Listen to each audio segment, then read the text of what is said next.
Jasmine Crockett didn't come into the political spotlight to play safe. Known for her directness and unapologetic tone, she has built a reputation on calling things what they are. But when she stepped into a live television panel and turned the spotlight on the personal dynamics behind one of the most public figures in America, she did something even her critics weren't expecting.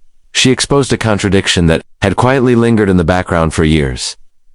During the panel discussion, the conversation initially centered on policy and party rhetoric. Crockett listened carefully, waiting for her moment. As the dialogue turned toward the topic of family values and women in leadership, the panel grew tense. One of the conservative guests pointed to traditional values as the cornerstone of national strength, crediting their party's alignment with long-standing institutions like marriage, faith, and family. The implication was clear. Those on the opposite side of the aisle didn't hold the same moral fabric. It was then that Crockett made her move, not out of pettiness, not with insults, but with a calm and unsettling precision. She leaned in, took a brief pause, and spoke with a tone that was firm yet measured. What she said wasn't loud, but it echoed. She pointed out the irony of preaching family values on one hand, while leading a life that, in public view, didn't reflect those same principles. The example she chose was deeply symbolic. She referenced a pattern many had noticed, but few in mainstream media had dared to address directly.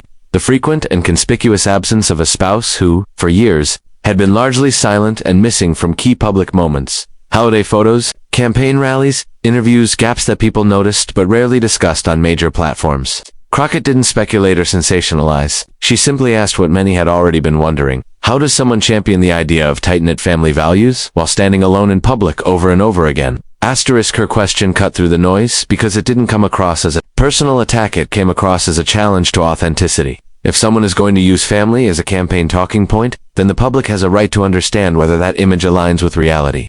Crockett wasn't criticizing a marriage, she was highlighting a contradiction between message and behavior, and it resonated because it wasn't about tabloid curiosity, it was about integrity. Voters don't need perfection, but they do want consistency. They want to believe that the people who claim to represent traditional values actually live them, more at the very least. Don't use them as a shield when it suits a political agenda. Crockett's remark struck a chord because it spoke to a broader frustration among many Americans. The feeling that some leaders expect to operate by a different set of rules while preaching about morality to everyone else. For years, journalists and political analysts tiptoed around the subject. Some floated theories. Others chalked it up to personal preference or strategic distancing. But Crockett brought it into the open, and she did so in a way that demanded accountability rather than drama. She wasn't talking about someone's private relationship for gossip's sake. She was talking about the use of that relationship as a political symbol. If you invoke your marriage as evidence of stability, strength, or character, then that relationship becomes part of the public dialogue, especially when inconsistencies appear. And this wasn't the first time she had challenged double standards. Crockett had a track record of exposing the disconnect between political branding and personal reality, especially when it came to how women were portrayed. Her comments weren't about one person's marriage. They were about the larger hypocrisy in how certain politicians apply scrutiny to others while dodging it themselves. By lifting that veil in a public setting, she invited voters to consider not just policies and promises, but patterns. What made the moment even more compelling was Crockett's refusal to make it emotional. She didn't gloat. She didn't raise her voice. She simply posed a question wrapped in fact and delivered with clarity. Can you really stand on the platform of family when the person who's supposed to stand beside you often isn't there? The silence that followed on the panel was more revealing than any outburst. Even those who disagreed with her politically couldn't deny the legitimacy of the question. The moment didn't unfold like a planned political ambush. It happened live, in real time, without pretense or rehearsal. The cameras were rolling, the studio lights were bright, and millions were watching from their living rooms, phones, and laptops. Jasmine Crockett was seated at a panel table with other political voices, most of them seasoned in media appearances. The energy was typical of modern cable news, tense, fast-paced, and full of back-and-forth exchanges. But nobody expected what was about to happen when the conversation took an unexpected detour that would soon dominate headlines. The topic had shifted to public figures and personal brandings, specifically, how certain political leaders build their identities around the idea of strength, loyalty, and traditional values. It was familiar territory. Guests on the panel made routine comments praising those who, in their words, embody the ideal of American family life. That's when a guest, aligned with Donald Trump's camp, casually implied that Crockett, known for being outspoken and fiercely independent, lacked the composure and discipline that leaders with strong family values supposedly represent. That implication was the match that lit the fire. Crockett didn't raise her voice. She didn't cut anyone off. Instead, she took a brief pause, looked directly at the camera, and calmly said, If we're going to talk about composure, let's also talk about credibility, because there's a real disconnect when someone stands up and claims to be the model of family values, yet his own wife has made herself completely absent from public life. Asterisk, the studio air shifted instantly. It wasn't just the words though, they were pointed, it was the delivery.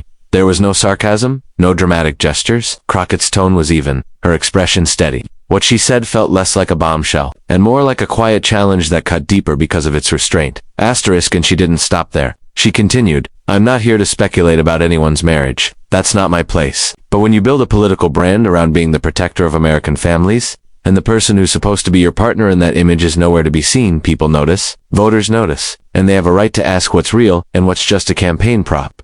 Asterisk, no one interrupted her. Not the host, not the other panelists, and certainly not the guest who had taken the initial jab. It was as if the room collectively realized that something significant had just occurred. A truth had been spoken, not loudly, but clearly enough to pierce through the usual static of televised debate. Asterisk, back at home, viewers were stunned. Some began pulling up recent footage, checking appearances, comparing to others took to social media, asking why it had taken this long for someone in the national spotlight to say out loud what so many had whispered behind closed doors. The question wasn't rooted in malice, it was rooted in observation. Why? If this man so frequently championed his family and marriage, was his wife so conspicuously absent from some of the biggest moments in his public and political life? Asterisk, the live nature of the moment gave it an authenticity that no pre-recorded interview or op-ed ever could. Crockett wasn't reading from notes, she wasn't chasing clout. She responded in the moment, drawing from what she saw as an obvious inconsistency between message and reality, and because it happened live, without editing, the audience got to see it unfiltered, her body language, her measured tone, the uncomfortable stillness that followed. Asterisk, cable news producers scrambled. Within minutes, clips of Crockett's comment were circulating across the internet. Every major political site ran the story. Headlines ranged from Crockett questions the family image to live TV moment exposes Trump's personal vulnerability. The story caught fire not because it was salacious, but because it touched on something deeper, an image carefully curated over years, suddenly called into question by a single, quiet remark. Asterisk, insiders later reported that Donald Trump had seen the clip almost immediately. His reaction, according to sources close to him, was explosive. He reportedly demanded to know how such a moment had been allowed to air without pushback. Staffers tried to steer the focus elsewhere, fearing a backlash. If he responded too forcefully, there was a growing understanding inside his team that the more attention drawn to the topic, the more people would begin asking questions. Asterisk, and that's exactly what happened. In the aftermath, Crockett didn't backpedal. She didn't clarify or soften her remarks. In later interviews, she maintained the same calm tone, explaining that her point wasn't to shame anyone, it was to remind people that public image and private truth should at least resemble each other when you're asking for the public's trust. Asterisk, when Jasmine Crockett made her unexpected remark during the live broadcast, few realized just how quickly it would ripple through the political sphere. But back at Mar-a-Lago, the reaction wasn't slow, and it certainly wasn't quiet. According to several aides who were present that evening, Donald Trump had been watching the segment during a private dinner, meeting with a handful of trusted allies and campaign strategists. Initially, he seemed indifferent to the discussion until Crockett's words hit the screen. Asterisk, the moment she brought up Melania's extended absence from the public eye and questioned how that aligned with Trump's carefully cultivated image of family values, those around him said his demeanor changed instantly. What had been a calm viewing became something else entirely. He reportedly pushed back from the table, visibly agitated, and began pacing. Those in the room described him as fuming, muttering under his breath about how Crockett had crossed the line, and how the network had allowed such a remark to go unchecked on live television. Asterisk, one aide, speaking on background, claimed that Trump immediately instructed his communications team to begin drafting a response. He reportedly wanted to issue a statement condemning Crockett, accusing her of making disgusting personal attacks and labeling her as part of what he often calls the radical left. But his media advisors quickly intervened. They knew the risks. Drawing more attention to the clip would only amplify it, and trying to defend a narrative about his marriage could open the door to more uncomfortable questions. Asterisk, instead, they urged him to stay silent for now. They reminded him that the public was already aware that Melania had taken a low profile in recent years, and that bringing more focus to it could deepen suspicions rather than ease them. But he didn't take the advice easily. Trump has always been known for his impulsive reactions, particularly when he feels personally targeted, and this moment hit especially close to home. Asterisk, a few staffers recalled him picking up his phone and starting to compose a series of tweets, but again, he was persuaded to hold off. Twitter, or what was then his platform of choice, had often been his outlet for immediate reactions, but his team feared that a series of angry posts would only confirm that Crockett's words had struck a nerve. And they had asterisk. The reason the moment was so effective wasn't just because of what Crockett said it was, how she said it. There was no sensationalism, no shouting, no insults. It was clinical.com, almost surgical. That made it harder to dismiss as a rant or smear. Her words had come across as a legitimate critique, framed in a broader conversation about public image and political consistency.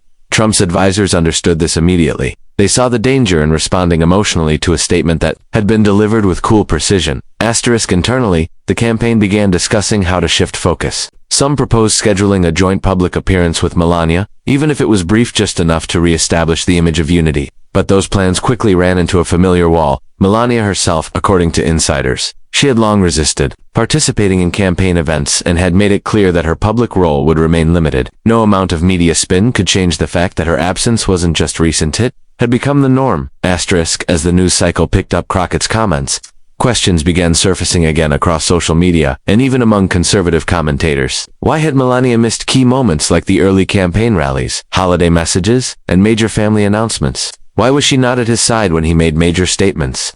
The silence from her only deepened the curiosity, and Trump's lack of a public response added another layer to the story. People interpreted it as confirmation that the topic had struck a particularly sensitive chord. Asterisk, in private conversations, some Trump allies admitted they were frustrated not just by Crockett's remark, but by how easily it had gained traction. What had seemed like a spontaneous line during a TV panel had turned into a narrative threat they hadn't anticipated. The fact that Trump had no effective countermessage, no clear way to refute it without drawing more attention, left them scrambling behind the scenes. Asterisk, and for Trump, someone who prides himself on controlling the narrative and dominating media cycles, that lack of control was infuriating. He wasn't just angry that someone had mentioned his wife on national television. He was angry that the remark had landed, that it had sparked real conversation, and that his usual playbook, deflection, outrage, wasn't an option without making the situation worse. Asterisk. After Jasmine Crockett's remark went viral, what followed wasn't just a flurry of political commentary. It was a rare moment when a single sentence peeled back a curtain that had long been carefully drawn shut. In just a few calm words, she had shifted the national conversation. People were no longer just talking about policy or campaign strategy. They were talking about image, authenticity, and whether the public personas of powerful figures truly reflected who they were behind the scenes. Asterisk. Crockett didn't go on a media tour afterward. She didn't launch into a series of follow-up attacks. But she did make one thing clear when asked about her comments.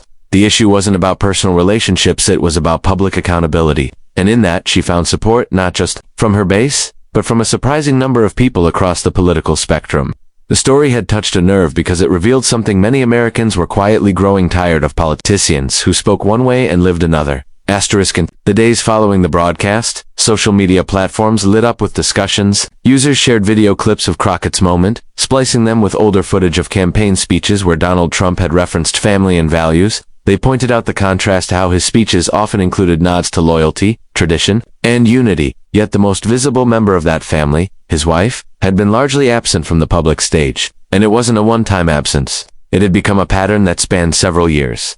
Asterisk. The media didn't shy away either. While some conservative outlets tried to frame Crockett's comment as a cheap shot, others acknowledged the validity of the broader question. A few talk shows invited marriage counselors and body language experts to analyze old footage. Cable news panels re-examined the role of political spouses in modern campaigns. The conversation had transcended gossip, had become a mirror reflecting a much larger issue: how much of political life is curated, and how much of it is real. Asterisk. This wasn't the first time Trump had faced scrutiny over the optics of his marriage, but in previous instances, his team had been quick to neutralize the narrative, staging photo ops, orchestrating brief appearances, or simply redirecting media focus with louder, more urgent headlines. This time, however, the strategy didn't seem to be working. Part of that was due to timing. The country was in the midst of an election cycle where voters were paying closer attention, and part of it was Crockett herself. Her delivery had come across as grounded, not vindictive. Asterisk. Her remark had also forced a moment of reckoning within Trump's own base. Among his most loyal supporters were voters who deeply valued family, marriage, and stability. For them, the idea that their preferred candidate might be projecting an ideal he wasn't living struck a complicated chord. Some brushed it off, choosing to focus on policies over personal life, but others began to ask, if family is so important to the message, why has the First Lady been virtually invisible? Asterisk. Crockett, during a later interview, addressed the backlash with composure. This isn't about digging into someone's private life for the sake of drama, she said. It's about recognizing when there's a disconnect between what someone sells to the public and what they live behind closed doors. That matters because trust matters. Asterisk and trust had become a fragile thing in American politics. Over the years, the gap between campaign slogans and lived reality had widened. Politicians often preached values that didn't seem to match their own actions, and voters were beginning to notice. Crockett's comment, whether intended or not, crystallized that frustration in a way few moments had before. Asterisk inside Trump's circle, the unease was clear. His advisors knew that image was everything, and when that image cracked, even a little, it could become a liability. Especially in a political landscape where authenticity, real or perceived, was increasingly currency. They tried to push new headlines, shift attention, flood the airwaves with other stories, but none of it quite erased the memory of that moment on live television when someone asked the one question no one had dared to ask so publicly before. Asterisk, it wasn't the kind of controversy that burns hot and fast. It lingered. It got under the surface, and it reminded the public that sometimes the most revealing questions aren't the loudest ones. They're the ones that make people think long after the cameras stop rolling. Asterisk. As the news cycle gradually moved on, the impact of Jasmine Crockett's remarks continued to simmer beneath the surface. It wasn't a media circus filled with scandalous headlines. It was quieter, more reflective. But that's what made it powerful. The political climate saturated with noise and outrage. Her calm and pointed observation struck a different chord. It didn't demand attention through theatrics. It invited reflection through truth. Asterisk. For many Americans, the moment wasn't about attacking a marriage or poking into someone's private life. It was about drawing attention to the broader issue of political authenticity. When public figures ask voters to trust them, to believe in their values, and to support their vision of the country, the public expects those values to be consistent, not just in what they say, but in how they live. Jasmine Crockett's words reminded viewers that public image, when used as a political tool, deserves scrutiny. Asterisk. Donald Trump has long been a master of branding. From the early days of his business empire to his time in the White House, he's built a name rooted in strength, success, and loyalty. His supporters admire him for projecting confidence, resilience, and what many see as traditional American values. But even the most successful brands can be vulnerable if the image begins to look like a facade. Crockett didn't tear that image down. She simply held up a mirror. Asterisk. That mirror reflected a reality many had already noticed. Melania Trump's absence from the spotlight had become routine. For years, her presence had diminished from events that historically featured the First Lady or, in a campaign season, the spouse of a leading candidate. While her reasons for maintaining privacy may be deeply personal and valid, the public perception of that absence creates questions that matter when family values are a central theme of the campaign. Asterisk. And so, Crockett's comment did more than land a punch. It opened a conversation. It prompted people to reassess not just one individual's personal life, but how political figures use their relationships as part of their public identity. It invited voters to think critically, to look past slogans and curated photo ops, and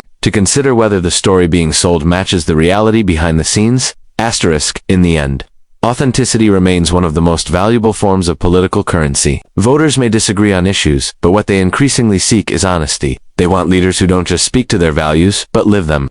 Jasmine Crockett's words didn't dominate headlines for weeks, but they left an quiet disruption in a political world often too loud to hear itself. And that, perhaps, is